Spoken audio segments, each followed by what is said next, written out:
Birdenbire hayatımın tümü oldu. Gecelerime gün gibi doğdu. Gidersen bir gün bir üzülür çok. Hayatımın tümü oldu.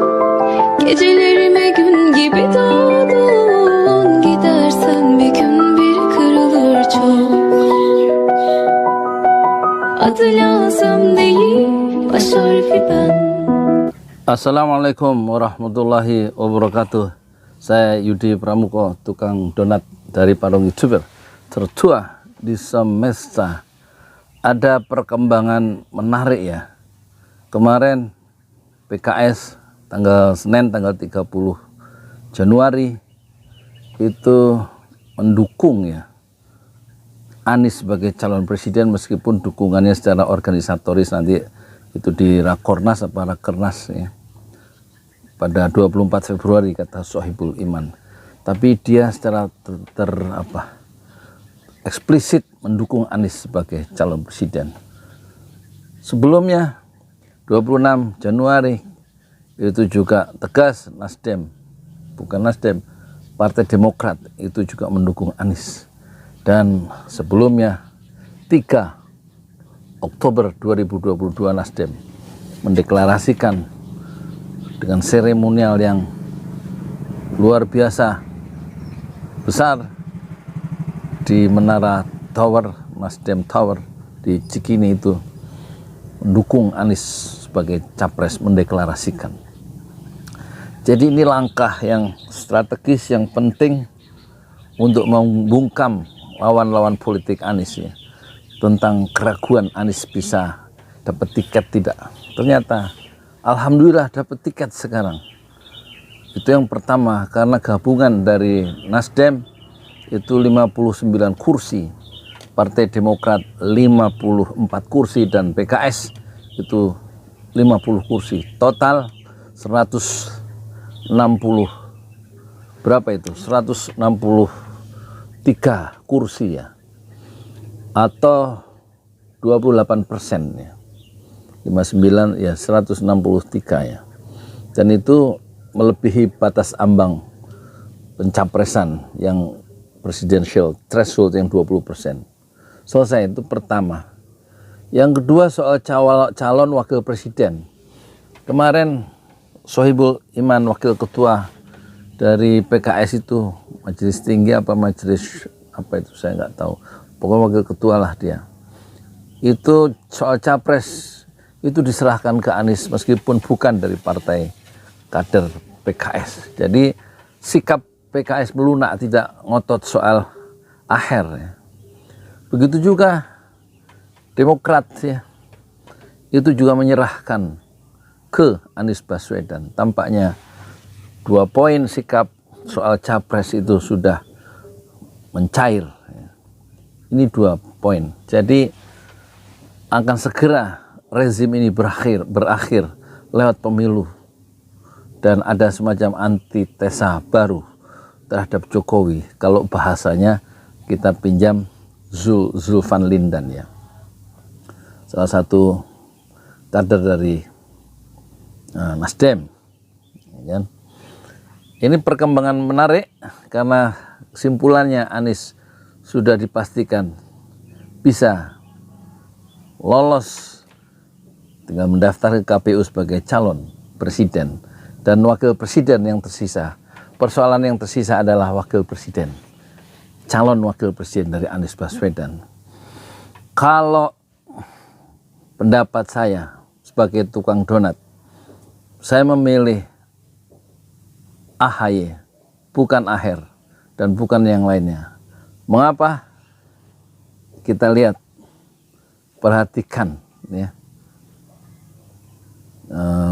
argumentasi saya, meskipun saya bukan orang-orang pengamat seperti orang-orang hebat itu ya. Boleh kan punya pendapat seorang pedagang. Mengapa? Dia punya sanad politik AHY itu, yaitu SBY, Susilo Bambang Yudhoyono, dan presiden pertama yang dipilih secara langsung ya kan? Dan menang 2 periode. Padahal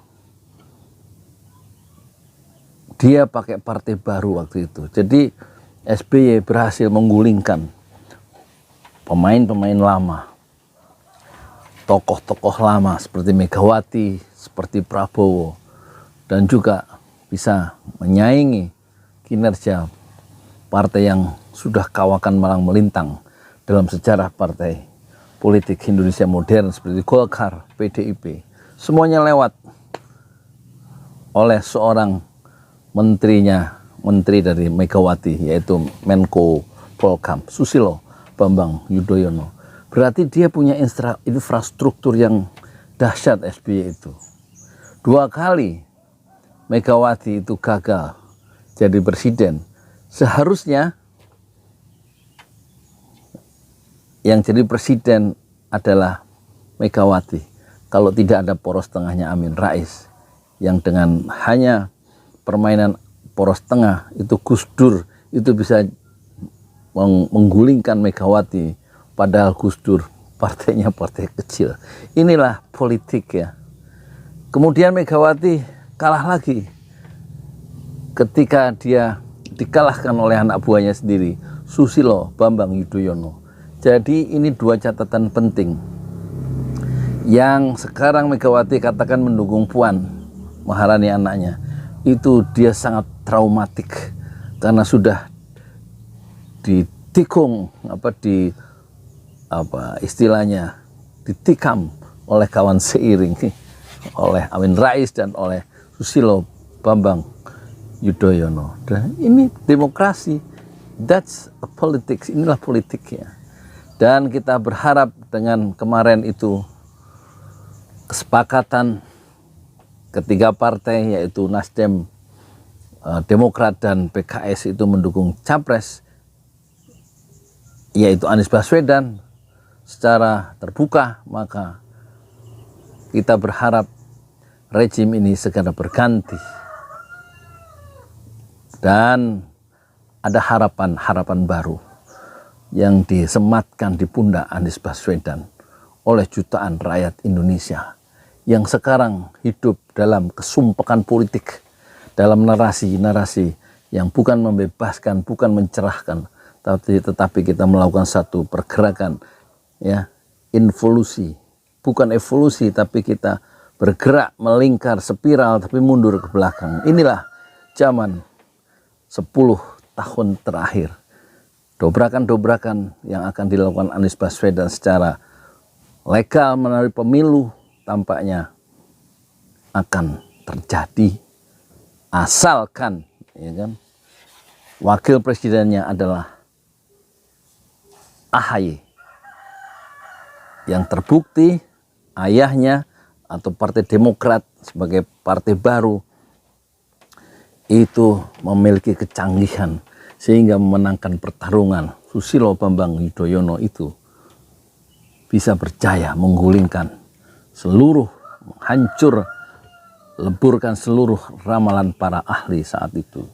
Dan tampaknya sisa-sisa atau mungkin konsolidasi kembali dari infrastruktur yang dimiliki oleh Partai Demokrat dengan patronnya, dengan tokoh mentor yang terbaiknya yang pernah menjadi presiden 2 periode, yaitu Susilo Bambang Yudhoyono, akan sangat membantu kemenangan Anies dan AHY. Dan kita harus melihat jejak-jejak sejarah dan reputasi dari Partai Demokrat yang bisa melambungkan di masa lalu SBY 2 periode dalam alam demokrasi yang baru kita nikmati karena presiden dipilih langsung oleh rakyatnya sendiri. Dan masa depan Anies Baswedan dan AHY itu akan kembali dipilih langsung oleh rakyat secara langsung, meskipun persoalan oligarki masih mengancam, tetapi tampaknya kita yakin dan kita percaya tim dari Anies Baswedan dan AHY bisa menggulingkan, menghancur, luluh lantakkan seluruh prediksi yang tidak realistis, dan masa depan ada di pundak Anies Baswedan Assalamualaikum warahmatullahi wabarakatuh. Thank you.